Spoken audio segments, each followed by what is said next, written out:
शिवाजी महाराजांच्या बद्दल काही दोन शब्द सांगणार आहे, ते तुम्ही शांतपणे ऐकून घ्यावे अशी माझी नम्र विनंती। अंधार फार झाला आता दिवा पाहिजे, अंधार फार झाला आता दिवा पाहिजे, महाराष्ट्राला पुन्हा एकदा जिजाऊंचा शिवा पाहिजे, जिजाऊंचा शिवा पाहिजे। सन्मान्य व्यासपीठ, व्यासपीठावर आदरणीय मान्यवर, वंदनीय गुरुजन वर्ग आणि इथे उपस्थित असलेल्या माझ्या मित्रमैत्रिणींनो, सर्वप्रथम तुम्हा सर्वांना शिवजयंतीच्या हार्दिक शुभेच्छा। 19 फेब्रुवारी 1630 हा दिवस सोन्याचा दिवस आहे आणि अशा या मंगल दिनी महाराष्ट्रातील पुणे जिल्ह्यातील शिवनेरी किल्ल्यावर जिजामाता यांच्या पोटी एका सिंहाचा जन्म झाला आणि तो सिंह म्हणजे श्रीमंत श्रीमान योगी लोककल्याणकारी राजे, शासन करते जाणते राजे शिवछत्रपती शिवाजी राजे भोसले होय। शिवाजी महाराजांचा जन्म महाराष्ट्रातील पुणे जिल्ह्यातील शिवनेरी किल्ल्यावर झाला, म्हणून त्यांचे नाव शिवाजी असे ठेवण्यात आले। त्यांच्या वडिलांचे नाव शहाजीराजे भोसले व आईचे नाव जिजाबाई असे होते। शिवराय लहानपणापासूनच अत्यंत हुशार व कुशाग्र बुद्धीचे होते।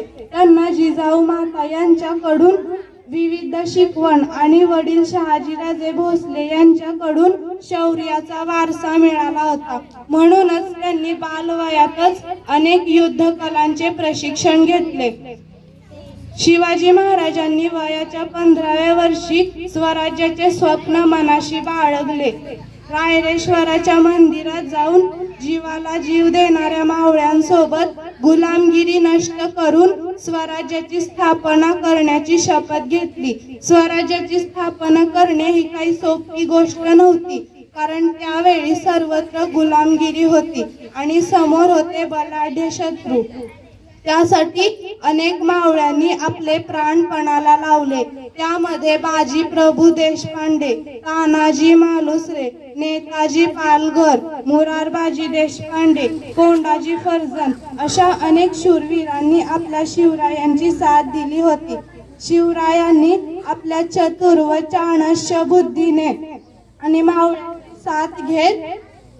मावळ्यांची साथ घेत स्वराज्याची निर्मिती केली व आपल्या समोरील बलाढ्य शत्रूंना म्हणजेच औरंगजेब, अफजल खान आणि शाहिस्ते खान अशा अनेक शत्रूंना धुळ्यात काढले, म्हणजेच त्यांना हरवून टाकले।